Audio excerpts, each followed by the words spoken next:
Junior ఎన్టీఆర్‌కి phone call చేసి మాట్లాడారట బాలయ్య. ప్రస్తుతానికి వీటికి సంబంధించిన విషయాలు సోషల్ మీడియా వేదికగా వైరల్ అవుతున్నట్లుగా సమాచారం. ఉన్నట్టుండి బాలయ్య గారు జూనియర్ ఎన్టీఆర్‌కి ఫోన్ చేయడానికి గల కారణం ఏంటో తెలిస్తే షాక్ అవుతారు. బాలయ్య గురించి, అదేవిధంగా జూనియర్ ఎన్టీఆర్‌ల గురించి మనందరికీ తెలిసిందే. ప్రత్యేకంగా పరిచయం ఏం అక్కర్లేదు. నందమూరి ఫ్యామిలీలో పేరు ప్రఖ్యాతులు గాంచిన హీరోలుగా మరి తెలుగు ఫిల్మ్ ఇండస్ట్రీనే ఏలుతున్నారని చెప్పొచ్చు. ఒకప్పుడు జూనియర్ ఎన్టీఆర్ కేవలం మన బాలయ్య గారు మాత్రమే హీరోలుగా ఎక్కువగా ఉన్నారు. ఇప్పుడు కళ్యాణ్ రామ్ కూడా ఉన్నప్పటికీ కూడా కళ్యాణ్ రామ్‌కి అంత క్రేజ్ లేదని చెప్పాలి.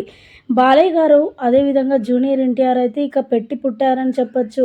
హీరోయిజం వారి ఒంట్లో ఉందని కూడా చెప్పొచ్చు. అంతలా పాపులర్ అయిపోయారు.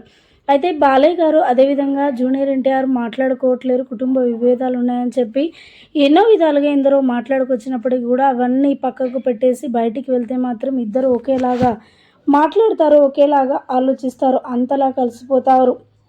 అలా బాలయ్య గారికి మరి బయట ఉన్నప్పుడే కాదు, ఇంట్లో ఉన్నప్పుడు కూడా మనందరం కలిసే ఉండాలి అని చెప్పి జూనియర్ ఎన్టీఆర్‌కి ఫోన్ కాల్ చేసి కొద్దిసేపు మాట్లాడినట్లుగా వార్తలు వినిపిస్తూ ఉన్నాయి. ప్రస్తుతానికి వీటికి సంబంధించిన విషయాలు సోషల్ మీడియా వేదికగా వైరల్ అవుతున్నట్లుగా సమాచారం.